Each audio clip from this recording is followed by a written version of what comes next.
You're listening to Seattle Real Estate Podcast. So a spate of ADA lawsuits hit hundreds of local businesses still reeling from the pandemic. We're going to Palo Alto. We're going to the Mid-Peninsula establishments area, kind of in between northwest of San Jose, southeast of San Francisco. Yep, we're going to Cali. That's the story. Thank you to those of you who sent this to me. We had more than one person thought, that's a pretty good story. Let's read it. And before we do, if you're new here, my name is Sean Reynolds. I own a couple of real estate companies, and I read the news. And even though I'm from Seattle, I read the news with what some might say is a reasonable perspective. All right, let's do this. Things were looking pretty good last month for Tai Pan, a downtown Palo Alto restaurant known for its Cantonese dim sum. Not a huge fan of dim sum, but I know a lot of people that are. My girlfriend likes it. I'm more of a teriyaki guy. That's just me. For going exotic, teriyaki. Yep. A lot of teriyaki here in Seattle. State officials lifted COVID-19 restrictions at the start of summer, and business was finally picking up again as friends, long parted, were reuniting over good food. We all kind of went out, didn't we? Like, I'm going to go out. I'm going to go out and eat.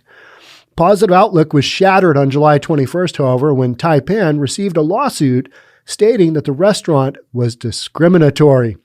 Its outdoor dining tables, set up for pandemic safety and the preferred option for customers, allegedly lacked enough space for wheelchair access under the Americans with Disabilities Act, and he received a lawsuit notice.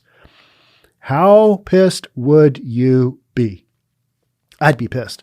Tony Han, who runs Taipan with his family, said he was shocked to learn that these ADA lawsuits are not only common, but that an extraordinary number of businesses have been hit with similar allegations in just the last 2 months. The Chinese restaurant Taste, just down the street, got hit with a lawsuit the next week, followed by Singaporean eatery Killiney Kopitiam just days later. To Han, the stream of lawsuits has soured the feeling of recovering from the pandemic. Soured? Yeah, you get a lawsuit, that will ruin your day. I can remember most all of the days that I've had when I've received, lawsuits. The server brings it to you. Are you Sean Reynolds? Who wants to know? Are you Sean Reynolds? Yeah, you've been served. Oh, awesome. That's great. Let's see what we got. Let's see what little treat we have now. I mean, it's not something that you should be absolutely afraid of, but it doesn't make your day either, depending on what kind of lawsuit it is. And oftentimes there's just some nonsense. And in business, people are trying to intimidate each other. They're trying to get their way. I'm going to sue you. I got a lot of money. I'm just going to sue you. Or, stuff just happens and you end up in a lawsuit. This kind of thing, after trying to get through the pandemic with a restaurant, that had to have been so frustrating. To Han, the stream of lawsuits has soured the feeling of recovering from the pandemic. The last year was so difficult and probably the hardest year that everyone has ever worked in this industry, Han said.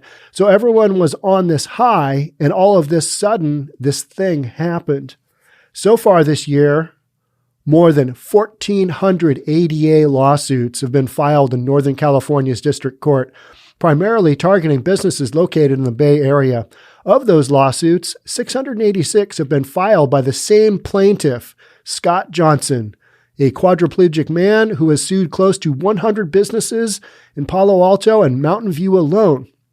The list and range of businesses targeted is broad, including national chains like Subway and Chili's, along with small locally owned restaurants like Don Giovanni and Doppio Zero in downtown Mountain View. Along with restaurants, smaller cafes like Alexander's Patisserie, I'm not sure on that one, and Maison Elysée have been hit with lawsuits, and grocery stores, including the Nob Hill Foods on Grant Road, have also been served. Johnson has sued auto repair shops, hair salons, liquor stores, and even a welding shop, Praxair Welding Gas and Supply on Old Midfield Way. This guy is just a lawsuit. He's just cranking out lawsuits. Why, you might say? Does this make sense to do this? Well, we're going to find out here in a second, right? It's like, what's the rub here? What's the deal? Why would you do that? Well, payoff. In most cases, businesses facing ADA lawsuits are doomed to lose in court and instead seek to correct the violation and pay a settlement that can be as high as $26,000. Despite the cost, many see it as a small price to pay compared to fighting a long, losing battle. It's extortion. Simple as that. It's extortion.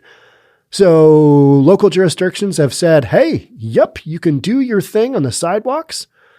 And now some guy comes along and says, no. Here's your lawsuit. You're being sued. Hahn said he hasn't decided how to respond to the lawsuit, but he said there's a sense of injustice to the serial litigation. Business owners are angry, he said, because they got out of their way they go out of their way to accommodate people with wheelchairs and other access-related disabilities. Many, including Taipan, don't remember someone with a wheelchair and a service dog attempting to eat at their restaurant during the months Johnson allegedly ran into these ADA-related roadblocks. What restaurant employees at Taipan do remember, Hahn said, is a man coming by the restaurant and casing the outdoor tables with measuring tape right around the time Johnson allegedly visited the restaurant. He believes the lawsuit is simply a way to extract settlement money from businesses that can scarcely afford it right now. Horrible. Now, let's talk about the whole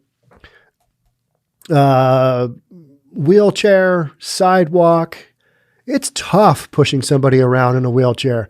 It's a pain in the ass. One of the big things with the whole tents on the sidewalks in downtown Seattle, people in wheelchairs, they can't get around. They don't want to wheel out into the street because you just become a target there. So you can't get down a sidewalk. At the end of my grandma's life, she was 93. She died last July. She was in a wheelchair and she was in a couple of different nursing homes. And I pushed her around. I pushed her from her first nursing home that she was in. I pushed her probably a quarter mile down the road to this little mini mart that we went to in her city of Longview. And we had a great time doing that. I would probably do that.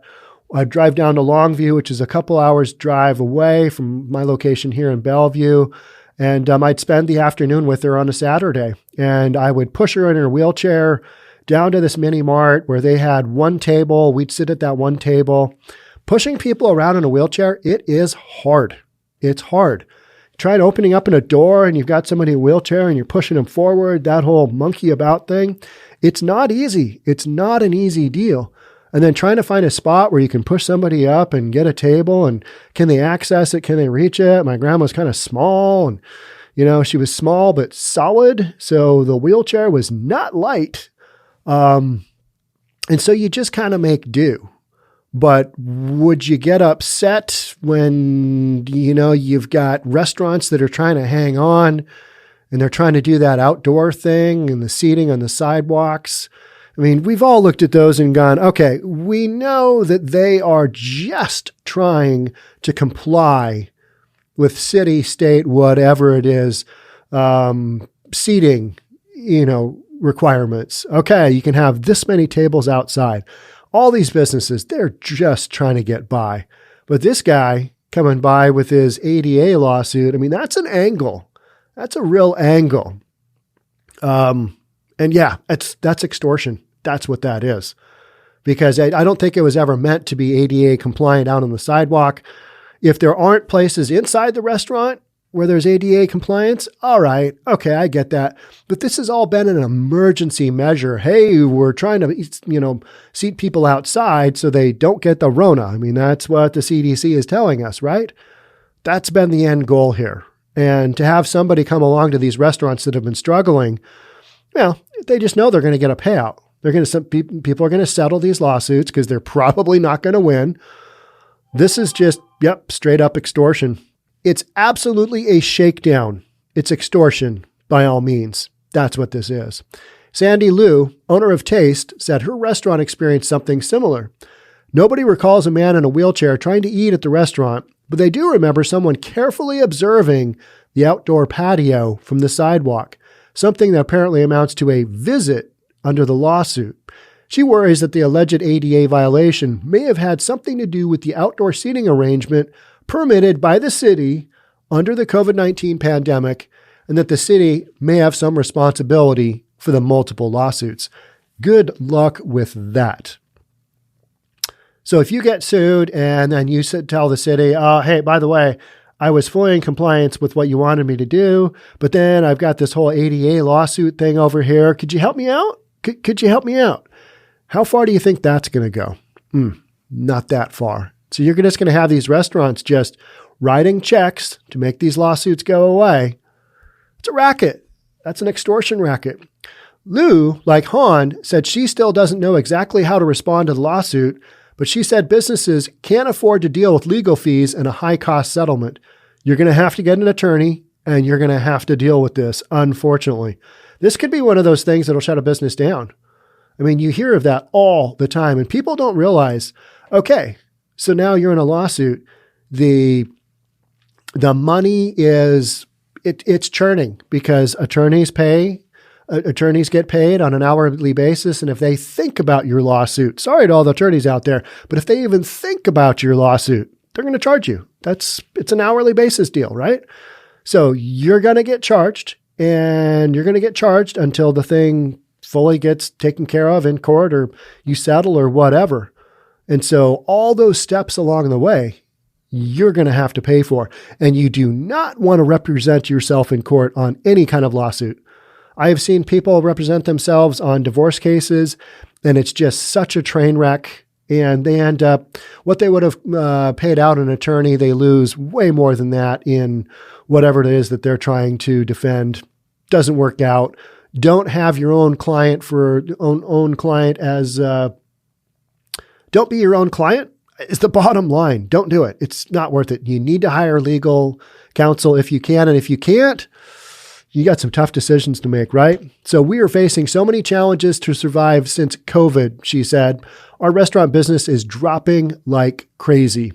Though Johnson is an attorney and listed as the plaintiff, the lawsuits are being spearheaded by a San Diego-based law firm called Potter Handy LLP, which specializes in ADA litigation through an arm of the company called the Center for Disability Access. Dennis Price, an attorney with the center, said in an interview last month that all the lawsuits are well-founded and based on factual violations, and that Johnson did in fact try to patronize these businesses and found they were non-compliant with the ADA. So on the surface, they're legit, and they probably have legit claims. But during the pandemic, yeah, I'm not on board with that, because all these businesses, they're just trying to make a go of it. And you've got attorneys like this who are saying, oh, that's legit. Yeah, it probably is, but, and you know it's legit. And you're going to go ahead and file these lawsuits and hope that they settle. Either way, the attorneys get paid, right? I mean, charged by the hour. Gets expensive. Price said defense attorneys will sometimes whip their client into a frenzy about Johnson's motives, but these cases are a clear-cut effort to improve disability access and implement the 30-year-old federal law as it was intended. All right, so there's the spin.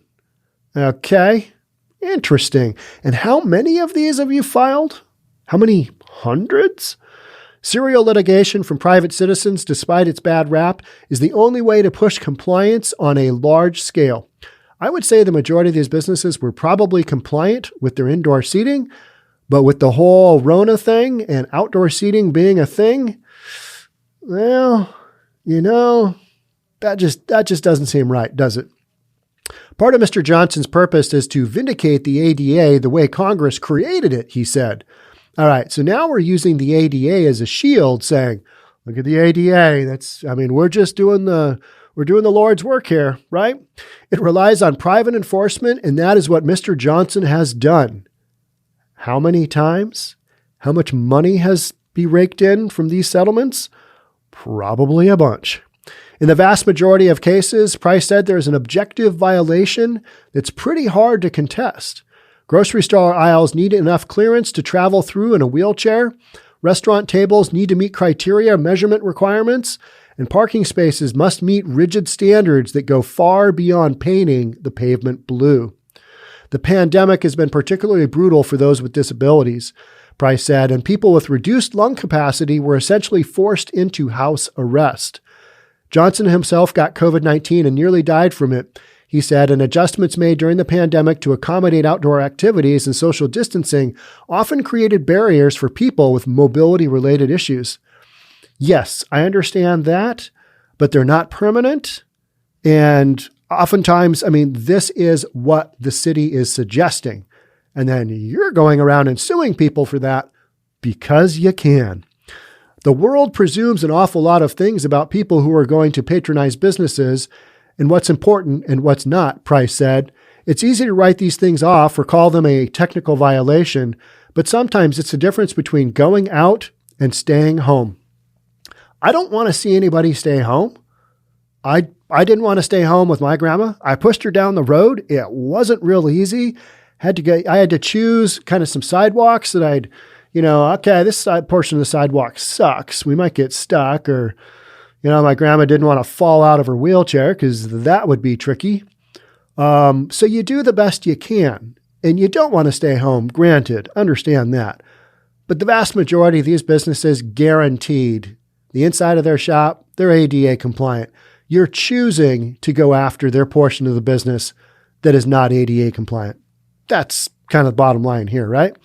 On a recent webinar hosted by the Mountain View Chamber of Commerce, real estate lawyer Ken Van Fleck said these lawsuits are not frivolous, and most of the infractions cited are in fact violations of the ADA that need to be addressed. Well, if they're real violations that need to be addressed, okay. But to a restaurant right after the pandemic, that seems, and with the lawsuit being indicated to be, all right, sidewalk seating, that's a tough sell. That's a tough sell. Oftentimes, the question is not whether a business is going to lose the case, but how badly and at what cost. How much money is this going to cost me to make this issue go away? That's the bottom line. That's called, my friends, a shakedown. Protracted litigation is something plaintiffs' attorneys want, Fleck said, and that can run the cost up to $100,000. And you get to a point where you're like, all right, what's it going to take to settle? Let's do this. If your initial reaction is to kick and scream and fight and put up a lot of trouble for them, it's going to cost you more to settle the case, he said. It is inadvisable, in my opinion, to say this case is a loser, but we're going to fight it anyway, because we want to make a point and then settle it a year later. That just doesn't make sense. And the people putting these lawsuits together and filing these lawsuits, they know that. This is just the way the game is played. Everybody understands it. So some guy, he's got an angle on ADA lawsuits and he's going ham. That's the bottom line here, right? It can differ from lease to lease, but it's usually the business tenant that's on the hook for maintaining ADA compliance, though landlords can be sued instead of or along with the tenant. And if the landlord has to make expensive fixes to satisfy the ADA, those costs can be passed down to the tenants in the form of rent, right? And tenant improvements and all that good stuff. I just had to get rid of one of my leases. No longer needed a space, moved into this office space. It was expensive. I was on the hook for a 3-year lease, I think. Man, it was expensive to get out of that. I paid a lot of money. But you know what? When you sign a lease, when you put your name on a lease, you've signed a contract. You owe. That's how this goes. You have to pay, otherwise they can take you to court. And in the case of the whole landlord eviction thing, you get kicked out of your place. That's just how this works. Even businesses that have closed during the pandemic and have been served with a lawsuit can still be liable for damages. You imagine your business is closed. You're just hemorrhaging money because of things like leases that you can't get out of. You signed a lease, you signed a contract. You need to honor your commitment. You don't have any income to do so. It's a mess. And that's what's, happened with this whole pandemic thing and shutting down an entire industry like restaurants. Many businesses opt to quietly settle with Johnson and make the problem go away as quickly as possible. But Hahn said the recent avalanche of lawsuits has prompted him to publicly take action. Over the last few weeks, he has been connecting with other affected business owners and consulting with 5 different law firms to find some way to prevent costly litigation on a massive scale from happening again. He believes the city has a role to play and could offer to pay for inspections to ensure local businesses comply with the ADA before getting served with lawsuits. All right. Most cities got enough going on, though.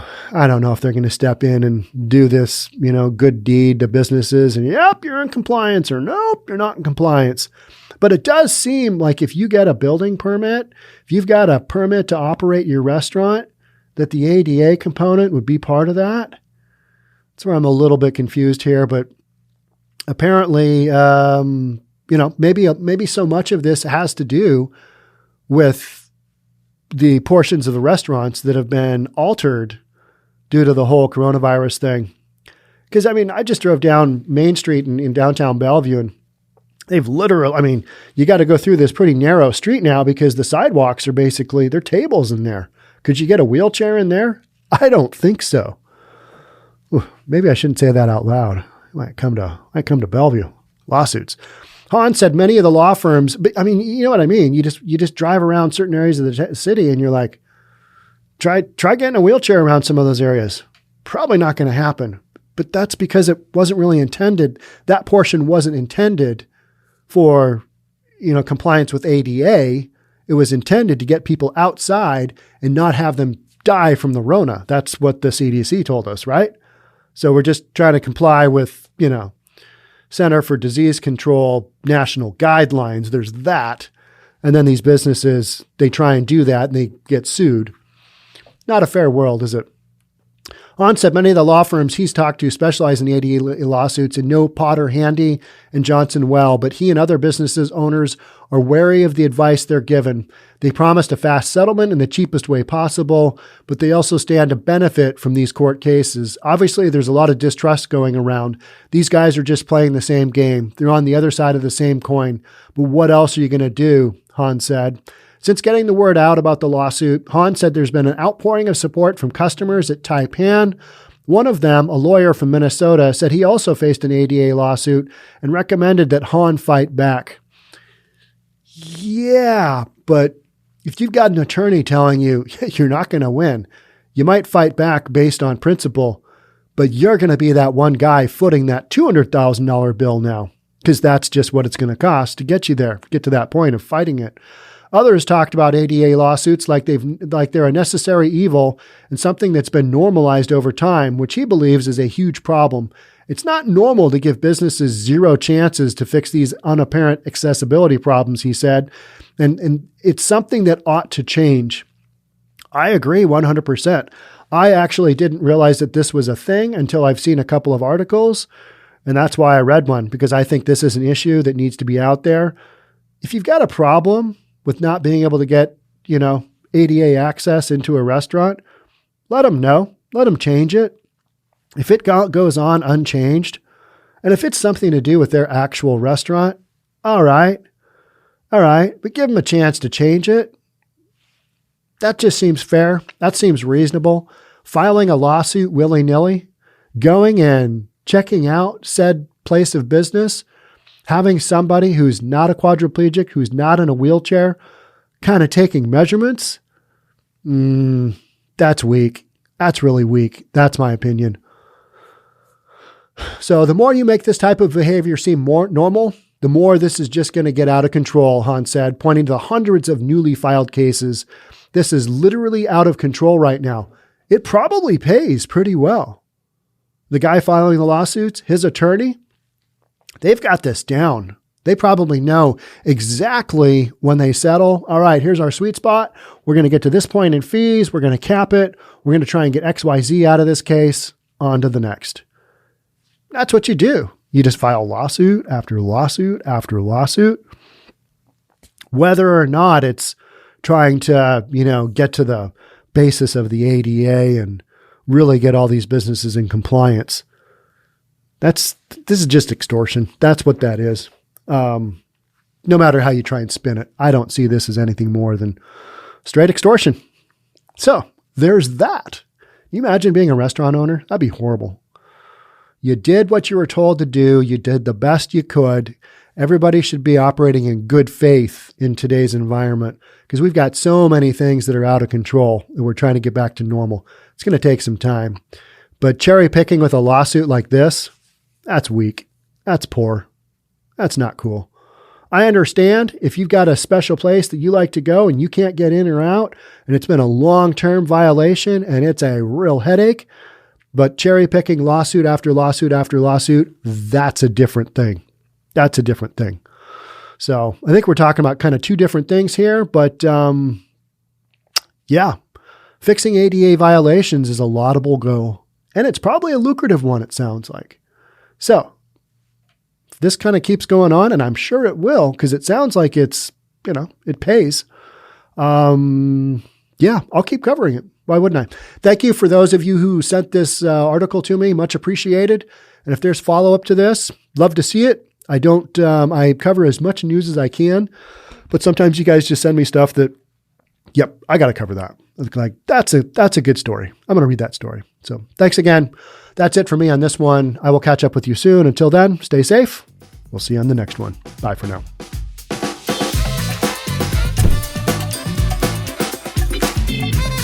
Don't forget to subscribe to our channel and hit the notification bell so you'll know when our next video is out.